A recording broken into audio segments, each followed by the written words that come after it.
With the 2021 NBA regular season already behind us, it seemed like not that long ago we all heard the news that Klay Thompson had a season-ending injury, essentially dashing the Warriors' hopes for a title.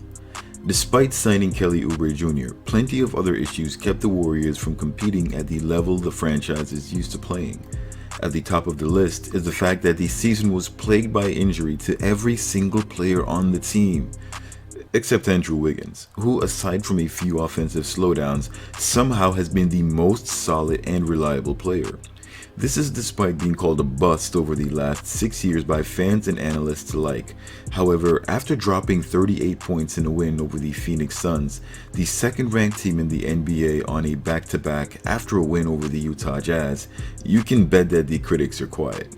I myself had often wondered aloud whether or not Andrew Wiggins is worth his contract, and with these games he's been putting together at the end of the season, Wiggins is making a strong case for the Warriors to hold on to him for their championship run next season. Currently, the Warriors only have 3 untradables, and those are Steph Curry, Klay Thompson, and Draymond Green. Everyone else on the roster can possibly be traded or moved to clear cap space for better talent or veterans who know how to perform in crunch time.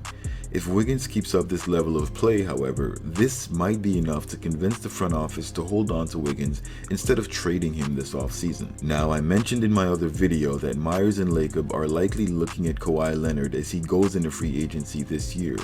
All it takes is a failed run to the Western Conference Finals to convince Kawhi that he should probably hedge his championship bets elsewhere. This will indeed be a tough call to make at the end of the season because the Warriors would not be able to afford both players. This brings me to the first trade option. Hey, what's happening everyone? This is Swish. If you have been watching the videos and enjoy the content, please press that like button, subscribe to the channel, and hit that notification bell so you get my latest videos. In today's video, I'd like to talk about 3 off-season trades the Warriors should look to put together for a championship run in the 2021 to 2022 season. If the Warriors do decide to hold on to Wiggins, we'll need a reliable scoring forward coming off the bench to give us good minutes behind Wiggins. Cue Darius Baisley. Now, this trade isn't very straightforward, though it could be, and the main reasoning behind this is that Baisley is a very promising young player and the Thunder are currently rebuilding. At only 20 years old, he's been excellent for OKC and could easily be a solid part of the Thunder young core. With the Thunder getting a couple of very good picks in this year's draft, possibly 2 picks in the top 5, they simply won't have the room for Baisley in their young core. If they manage to land the first pick and the 5th, as they are mocked by Bleacher Report, drafting Cade Cunningham and Jonathan Kuminga, they might do well to move on from Baisley, run a lineup of Cade, Dort, SGA, Kuminga, and Moses Brown. Let me not forget to mention that they have another 9 forwards, not counting SGA, that could possibly come off the bench. Don't believe me? Tony Bradley, Gabriel Deck, Josh Hall, Jalen Horde, Ty Jerome, Muscala, Svi, Roby, and Kenrich Williams. They simply have to make room, and if the Warriors don't see any value with the 16th pick in this year's draft, they could trade it along with Smilegeet for Baisley and immediately have an impactful player off the bench behind Wiggins. Oh, who am I kidding? No one's taking Smiley's contract. But if the Warriors toss in Nico Mannion, that's a deal the Thunder likely won't be able to resist. Baisley currently averages 14 points per game, going up against first units in his second year. With better spacing and less talented opponents on opposing teams, he could have a significant impact on the Warriors bench. With Klay coming back and Bazemore seemingly finding his groove, Kelly Oubre's window of opportunity is quickly closing if he intends to be a part of this team going forward. There are much cheaper bench scorers available, and Oubre is likely looking to get paid.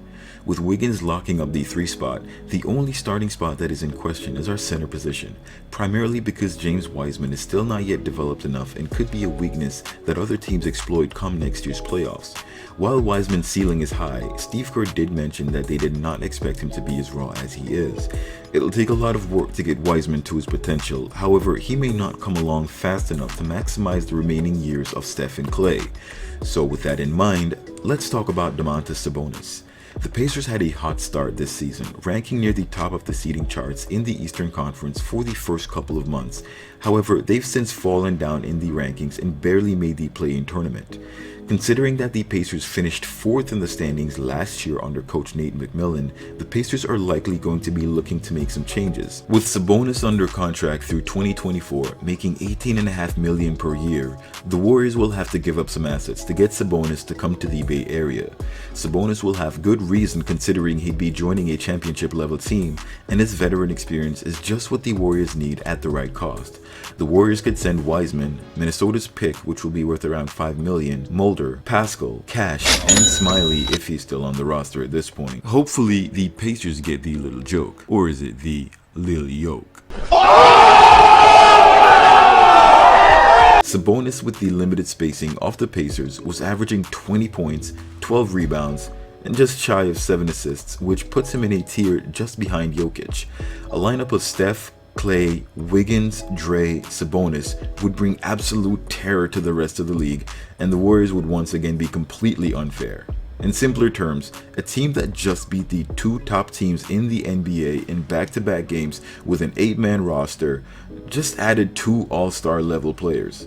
It wouldn't be a stretch to say that 73-9 record is in jeopardy. Now, obviously not everyone would be on board with this trade, so I'll throw a bone to some of you guys out there who want to hold on to James Wiseman. The Warriors can hold on to their number 2 pick and hope he turns things around, and instead focus on making the bench stronger than it currently is. There are a lot of free agents available this offseason, one of them being Spencer Dinwiddie. Dinwiddie played on the Brooklyn Nets and was one of the catalysts along with D'Lo that led the Nets to an impressive season in 2019 to 2020, able to get the 7th spot in the Eastern Conference playoffs. While they fell in the first round due to extensive injuries, Dinwiddie managed to average almost 21 points and 7 assists while playing only 31 minutes. Unfortunately, he tore his ACL at the beginning of the 2020 to 2021 season after playing only 6 games. Dinwiddie is an athletic guard, very quick, and can create for himself and others. He could easily handle facilitating duties on the second unit, providing relief to Jordan Poole. However, the Warriors would have to shed some salary in order to make it work. Dinwiddie is worth around an $11 million a year contract, so the Warriors would do the first trade scenario I mentioned with trading for Baisley as well as signing Dinwiddie. This would mean not re-signing Bazemore, shedding Mulder and Pascal for cash, and giving up Minnesota's pick. Keep in mind, guys, we can't have all 3 of these trades. We can only have trades 1 and 2 or trades 1 and 3. This means we can have Baisley and Dinwiddie, or we can have Baisley and Sabonis. Obviously, I have my preferences. I'd like to keep the picks if possible, but I wouldn't turn down the deal I mentioned to get Sabonis. If you want to hear what I do with the draft picks, I'll be creating a separate video to discuss those options, and that should be coming out soon. Let me know in the comments which trades you like from the above, or if not, what trades you would like to see. Don't forget to hit that like button and subscribe to the channel for more content. Till next time. Swish. I block so hard, sweetie get served. Call me Lonzo Ball, bitches get swerved. Usually I don't get down with these girls, but tonight it's on my mind, so I might eat these words. I just want